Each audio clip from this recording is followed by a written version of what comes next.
Imagine being able to grow your own weed from home, completely legit, with just a few clicks. You buy the plants online, and a company cultivates them for you in real greenhouses. When the harvest is sold, you get a cut of the profits. The cannabis market is booming, and the returns are huge, massive even. So you keep investing, possibly spending your entire savings. And then, one day, it's all gone. That's exactly what happened to thousands of clients who invested in a firm called JuicyFields. And the story behind all this is just wild. A flashy, revolutionary startup sponsoring international cannabis expos. A promo video starring a German rapper packed with hidden clues. A CEO with an Ivy League degree who barely speaks English. A business address leading to a castle and a group of fake aristocrats. Alleged criminals trying and failing to smoke joints through the slits in their Guy Fawkes masks. Hundreds of millions in losses. Investigations all across Europe. And a mysterious mastermind secretly pulling the strings. Money, money, green. Started with a dream. Now we getting rich now, I mean. Money, money, green. Straight out of Medellin. Grown as a motherfucking team. Money, money. The story of JuicyFields was originally covered in depth by a brilliant 8-part investigative German podcast called Cannabis, Cowboys.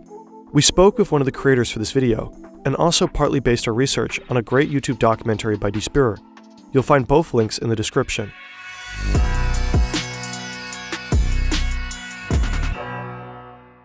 Cannabis is booming, and not just on the black market. As of March 2025, 54 countries have legalized weed for medical or recreational use, and that number keeps growing constantly. Estimates suggest that legal cannabis sales in Europe will soon have increased more than tenfold in the last 5 years, 2020 to 2025. Despite being a young industry, the market is already dominated by a few major players, publicly traded companies worth billions of dollars.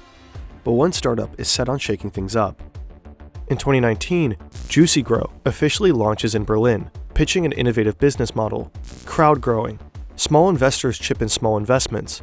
JuicyFields channels the funds, grows the plants, and distributes the profits.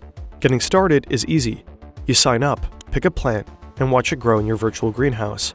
The cheapest one is 50 euros. A few months later, the harvest is sold for 68 to 83 euros, yielding up to 66% in returns. Other plants can cost up to 2,000 euros, but will of course generate higher profits down the line. JuicyFields markets itself pretty aggressively. They pay YouTubers to push the platform with affiliate links. They sponsor major weed expos like Cannabis in Barcelona, and they flaunt their success with flashy stunts, Lamborghinis, pompous parties, lightly clad dancers, and an obscene amount of bling. This promo video takes things to another level. Passengers are handed airplane-shaped joints and welcomed on board by Captain Blunt and his co-pilot Mary Jane. Next stop, a massive hotbox party up in the clouds. Another video shows a relatively successful German rapper endorsing JuicyFields. Money in your hands, buy a couple lamps, grow a couple plants, fuck a couple grams. And then there's this guy here, sniffing cannabis buds like a sommelier. Just moments earlier in the video, he was playing Captain Blunt. He's the CEO of JuicyFields, Alan Glantz, the face of the company. His mission is to take down the cannabis oligopoly, legal weed for everyone, the Robin Hood of ganja game. On the company's website and his LinkedIn profile, he presents himself as a visionary entrepreneur, but despite his supposed Ivy League degree, in interviews his English is, well, pretty shit. The guys is incredible, is working the perfect. I'm not know it's about the how many, like 5-star. But the message still hits home. A tight-knit community forms. And to be fair, apart from the CEO's sketchy resume, JuicyFields seems pretty legit at first glance. The website lists several renowned cannabis producers as partners. They offer tours of real greenhouses and webcam live feeds of the crops. They actually keep their promises, frequently distributing major payouts. In 2021, JuicyFields harvests a staggering 72 tons of cannabis. They claim their production costs are just a tenth of their competitors.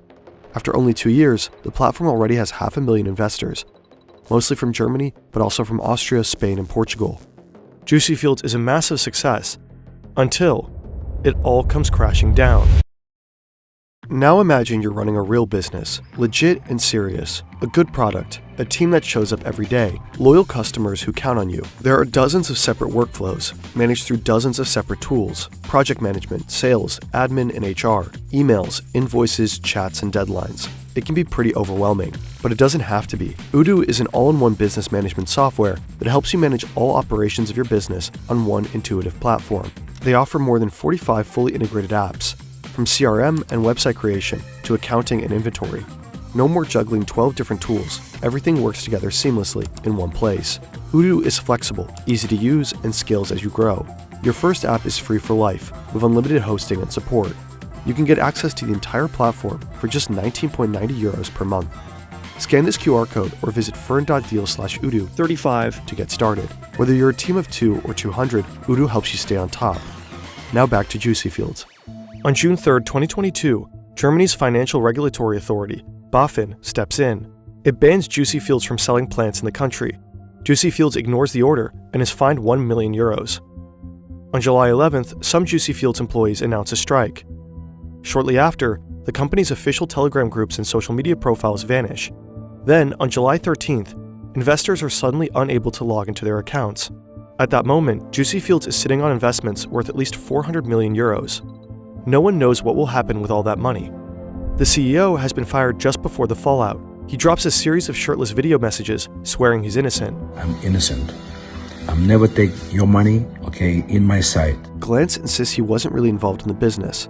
He says the real masterminds were shadowy figures he only met a couple of times in person. Many employees claim to be just as clueless. Some speak of mysterious backers they never saw face to face. Meanwhile, thousands of investors keep trying to log into their JuicyFields accounts. To no avail. At this point, you might think you know what this is. A classic scam. The promised returns were just too good to be true. Tough luck. Too many red flags in the first place. But assume no further. This is just the beginning.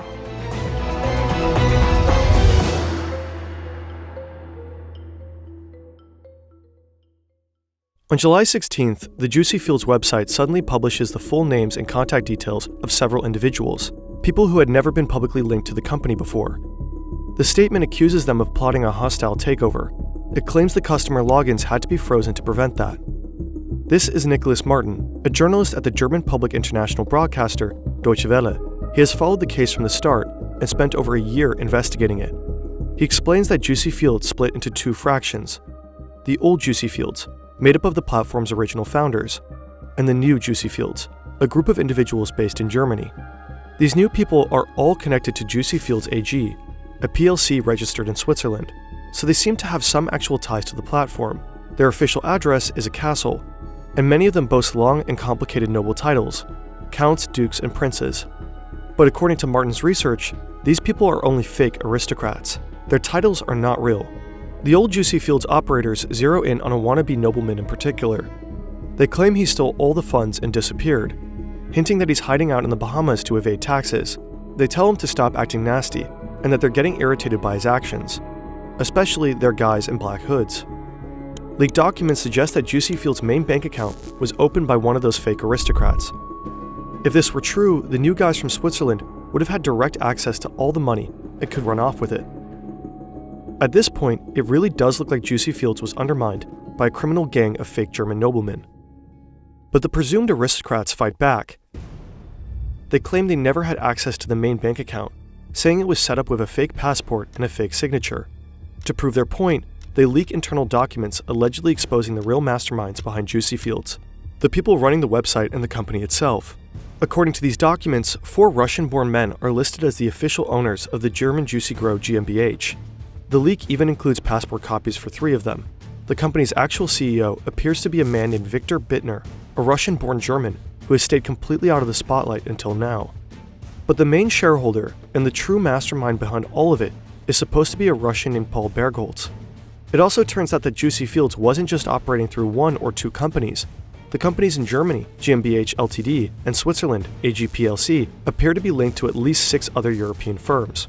The company's legal imprint starts to get edited on an almost daily basis, and nobody knows by whom.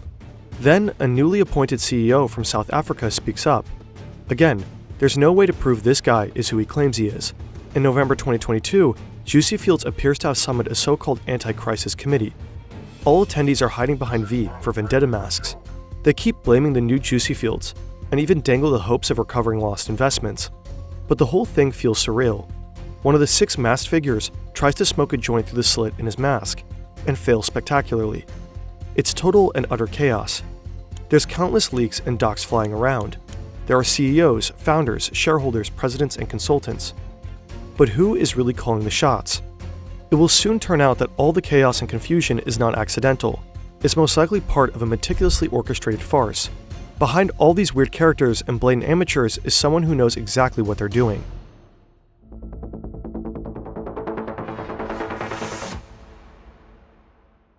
October 2021, 9 months before the login freeze. Victor Bittner sits alone in Berlin. On paper, he is the CEO of the German branch JuicyGrow, but he's not the one calling the shots. The real power lies with a small group operating out of St. Petersburg. Bittner is little more than a frontman, a puppet CEO, facilitating access to the German market. He is also the one who set up the German bank accounts that are now full to the brim with millions of investments. But the world is in lockdown, and traveling is nearly impossible. Bittner's bosses are stuck in distant Russia, and Bittner starts wondering, why not take the money and make a run for it? He seizes the moment and hogs 1.5 million euros for himself, but it doesn't go unnoticed. The puppeteers in Russia order their in-house fixer to fix the situation. Bittner is marked for liquidation, but the fixer refuses, opts out, and walks away. About a year later, he blows the whistle. Using the alias Anders, he reaches out to a Swedish lawyer who represents people affected by the JuicyFields scam, Lars Olofsson. The whistleblower Anders said that I don't want to be a part of this. Yes, I could scam people, I'm a criminal, yes, but I don't want to be involved in killing people. Nicolas Martin and the creators of the Spur Documentary have spoken to Anders as well. We can't independently verify his claims, but the Spur was able to prove that he was in fact part of a criminal network in St. Petersburg. Anders says JuicyFields wasn't just a massive scam, but a perfectly orchestrated puppet show, with a brilliant mastermind pulling the strings on a whole cast of disposable puppets. The most visible of them was Alan Glantz. Anders confirms that he never was some business genius with a degree from an elite university. Thank you guys for understanding. He appears to have been a taxi operator in St. Petersburg before his stint at JuicyFields. His real name isn't Alan, it's Anatoly. They bought him designer suits and a Rolex to make him look the part. The entire JuicyFields success story was carefully staged. The 72-ton harvest, the 500,000 investors completely made up. Most of the big-name partners had no idea they were being featured on the website. The Lamborghinis were rentals. The tours took people to random cannabis plantations with zero connections to JuicyFields. And the profits from those crops, the sales never actually happened. There was no revenue stream whatsoever to pay out those returns. The truth is that JuicyFields was never even allowed to sell cannabis-derived financial products. The Berlin Trade Register officially listed the company as a gardening supply business. Everything points to a classic Ponzi scheme. New investors kept pumping in new cash, and the old investors got their payouts from that same pool of money. Of course, the whole system only works as long as it keeps growing. But the masterminds knew it wouldn't last forever. According to Anders, they had a clever exit strategy, a tangled web of shell companies, a bank account in Cyprus, and a few hand-selected fall guys to take the hit. I'm calling them useful idiots. These are people who are just being paid to be seen and signing papers and so on. They are not the mastermind. Anders says the entire power struggle was orchestrated too, a big fat red herring to sow confusion and distract people from what was really happening. The accusations against the fake aristocrats, the leaked Russian passports, probably all staged. The passports are fake, the names made up, the photos edited.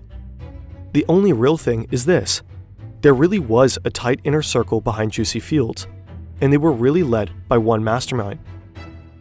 His name just wasn't Paul Bergholz. Anders describes him as a low-key, tech-savvy guy, an IT expert, darknet enthusiast, and die-hard cannabis fan. Oh, and apparently he's really into rap.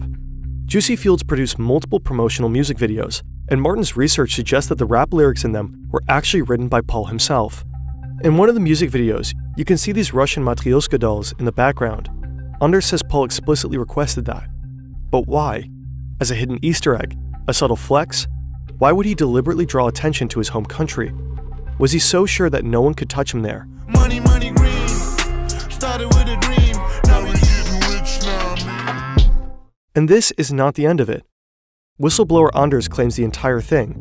JuicyFields, the Ponzi scheme, the puppet show, it was all just a front for an even bigger operation. Money laundering.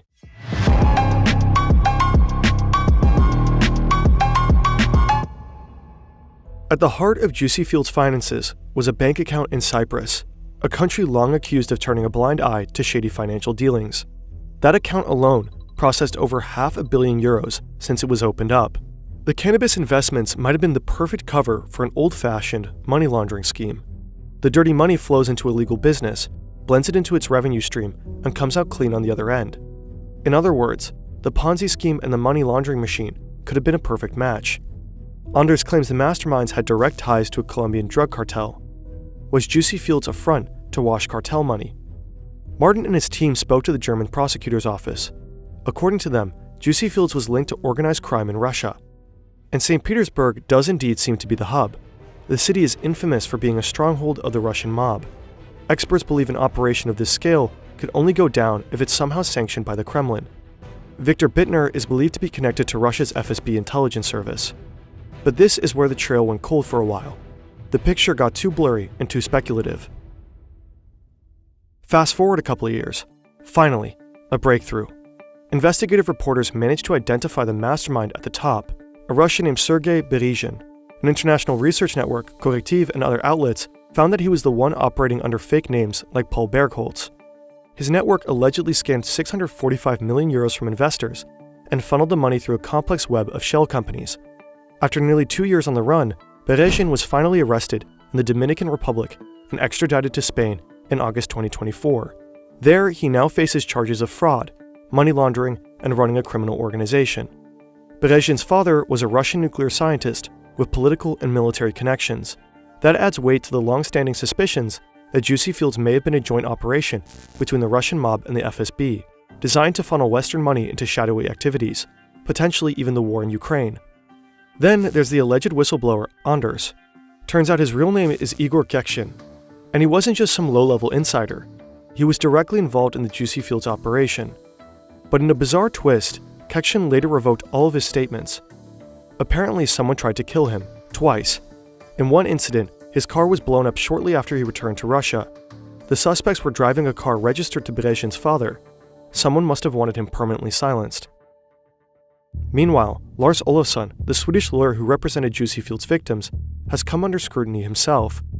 Reports now suggest he may have been playing both sides, working with both the scam's victims and some of its key perpetrators.